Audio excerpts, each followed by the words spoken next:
asegurar en una entrevista que se retiraría al finalizar su mandato sin buscar la reelección, la situación política comenzó a quitarse.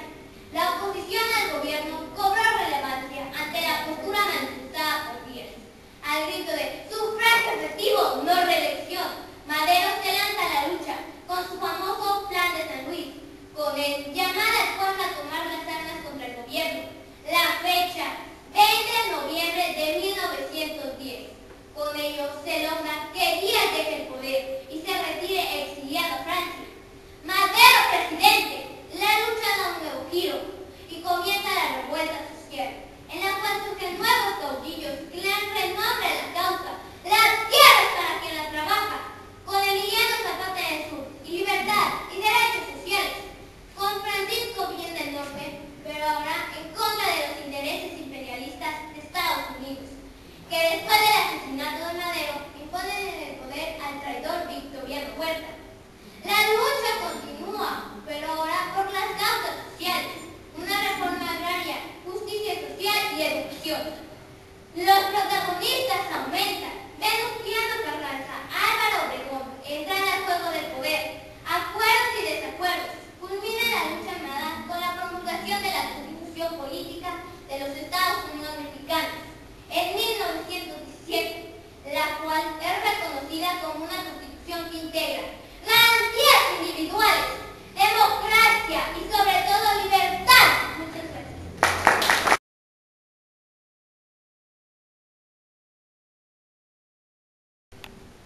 Conocer la historia de nuestro país es saber cómo los mexicanos hemos llegado a ser lo que somos. Entender el pasado de México nos ayuda a entender nuestro presente. Las frases célebres tales como sufragio efectivo, no reelección y tierra y libertad son voces que ensordecieron y retumbaron en toda la nación, desencadenando una lucha por la justicia social.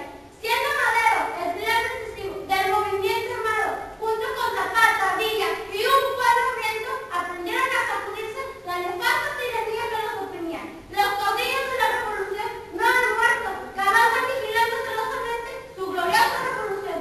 Honorable jurado calificador, apreciados maestros, queridos compañeros y público que me escucha, mi nombre es Dulce Andrea Carrotín, soy alumna de sexto grado de la Escuela Primaria Federal Felipe Pescador, turno vespertino, y hoy con esta semblanza rindo tributo a la Revolución Mexicana.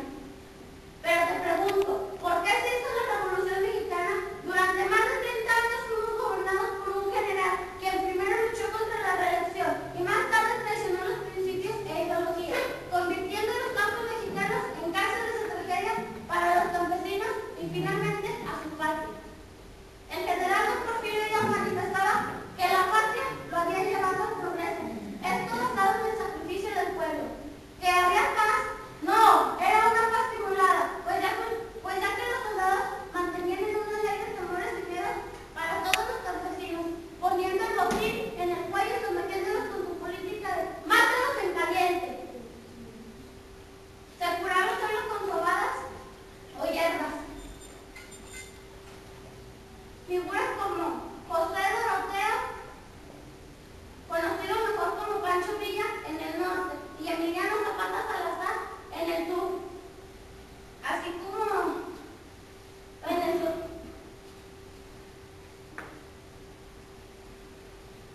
Y muchos hombres y mujeres que han dado su vida por defender a nuestro México, así como ellos, hoy los exhorto a que como ellos sigamos luchando por una nación más participativa, justa y democrática. He dicho.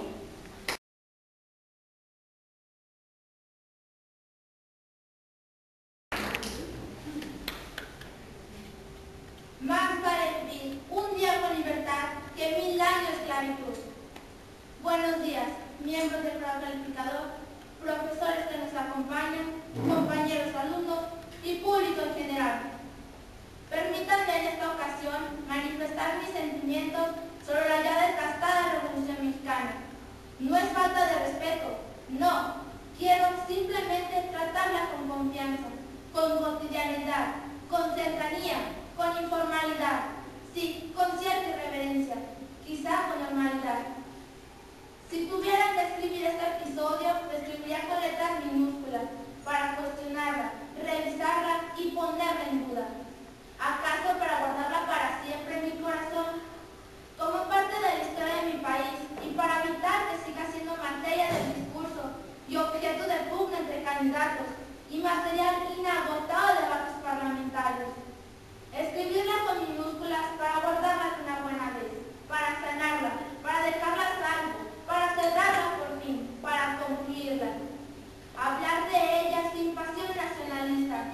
tratarla con naturalidad, como un hecho histórico más, importante, relevante, humano, con aciertos y con errores, pero tan solo un hecho histórico más.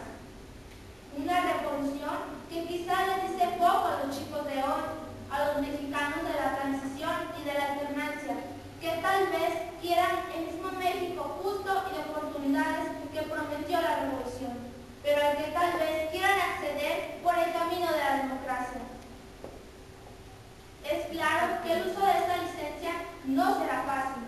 Lloverá el juicio de los ortodoxos, las críticas de los sumos sacerdotes de la revolución, que verán que al escribirla con minúsculas se comete una especie de sacrilegio, como para algunos escribir Dios con minúsculas. Y es que ahí están los que siguen escribiendo la Revolución Mexicana con mayúsculas, para usarla y para usufructuarla, para seguir en ella, para medrar con ella. Muy probablemente los que más la citan son los que menos la conocen, los que más daño le hicieron, los que de tanto repetirla la han gastado, le han borrado y le han quitado sentido y contenido. En espera de la gran pieza historiográfica que nos aguarda año con año, solo quiero hacerle algunas preguntas y compartirlas con usted. ¿Ya acabó la Revolución Mexicana? ¿Qué fue de ella? ¿Cuánto duró? ¿Cuándo acabó? Y si ya acabó, ¿por qué sigue siendo meta, bandera y discurso de partidos y grupos políticos? ¿Ya acabó bien la revolución? ¿Quedó algo pendiente? ¿Qué hacemos hoy con la Revolución Mexicana? En un país educado durante un siglo para idolatrar la revolución, es difícil hacerse muchas de estas preguntas. La Revolución Mexicana es parte de una especie de tabú colectivo. Cuestionarla y revisarla, a pesar de la alternancia, sigue siendo, en cierto sentido, algo políticamente incorrecto. Es claro que tenemos dos revoluciones. Una es la revolución como hecho, el acontecimiento, el fenómeno en sí, y la otra es la revolución como narrativa, como cuento, como mito y como construcción ideológica y propagandística. Cada una tiene su propia historia. Una es la historia de los hechos y la otra es la historia de los cuentos.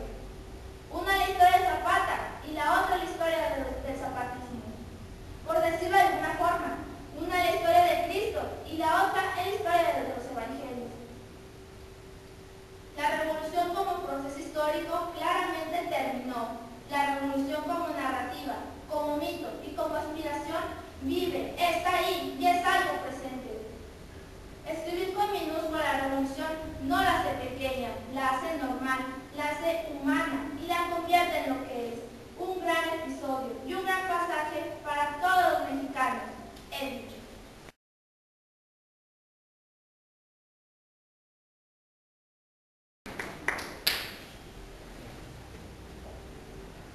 Cayó de la Acrópolis de Atenas el Partenón. Cayó sobre sus 128 columnas el templo de Karnak, allí en Tebas, no se levantó más. Cayó la grandeza de los faraones en Egipto, el imperio de los césares en Roma. Cayó de la vieja Tenochtitlan, el águila devoradora de serpientes ante los españoles, pero esta sí se ha levantado para posarse impávida en nuestra enseña nacional y en el corazón ardiente de todos los mexicanos, invitándonos a recordar que la plena libertad de nuestro pueblo debe ser nuestra causa más importante.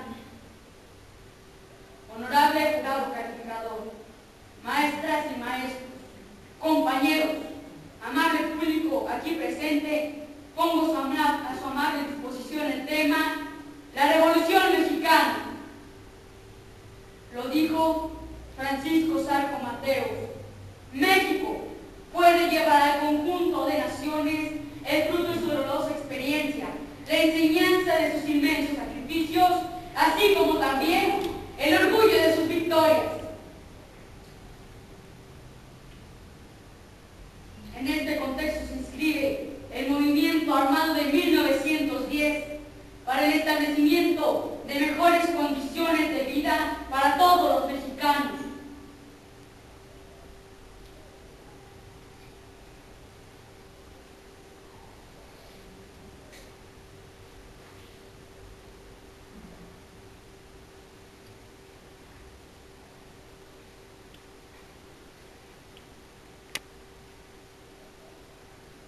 Francisco y Madero, Emiliano Zapata y Francisco Villa enarbolaron la lucha armada, emergiendo también pensadores como Ricardo Flores Magón, el águila ciega, quien dijera: mis enemigos frente a mi tumba podrán decir, aquí yace un loco, y mis amigos, aquí yace un soñador, pero nunca nadie se atreverá a decir, aquí yace un cobarde y un traidor a sus ideas.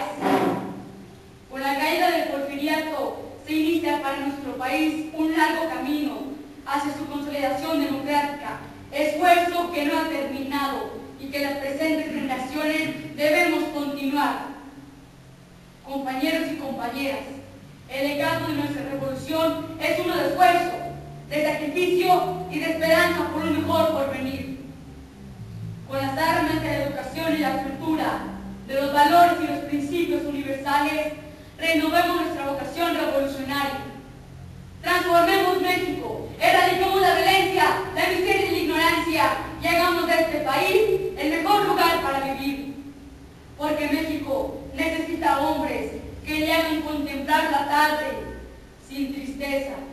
Y entonces seremos, como quiere Pellicer, héroes de nosotros mismos. Gracias.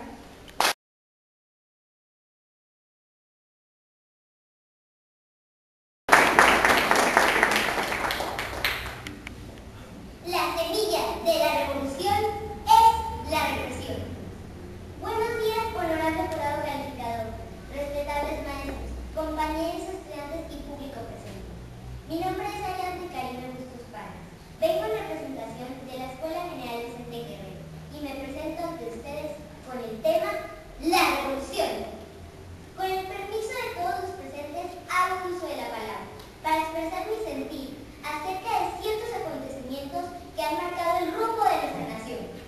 En todos ellos, nuestra gente ha demostrado que lo más importante para nosotros es nuestra tierra y nuestro pueblo, y que por ellos somos capaces de darle la vida, todo con tal de buscar un mejor porvenir para nuestra familia.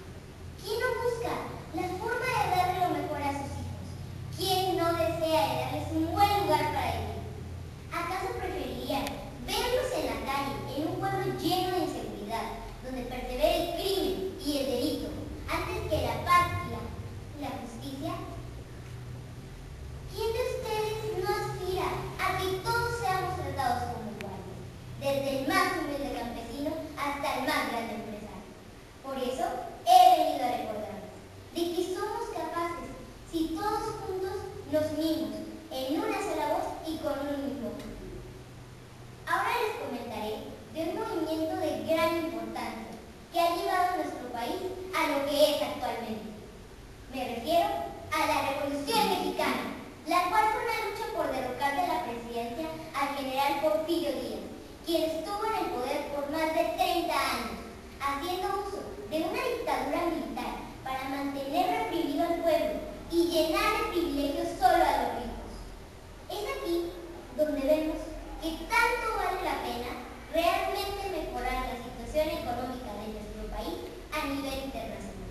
Si al final la buena imagen queda solo en el exterior y los que más sufren es la gente pobre, que se vuelve más pobre aún, ya que Porfirio Díaz logró mantener el valor de la moneda mexicana estable y a la par del dólar, pero a la larga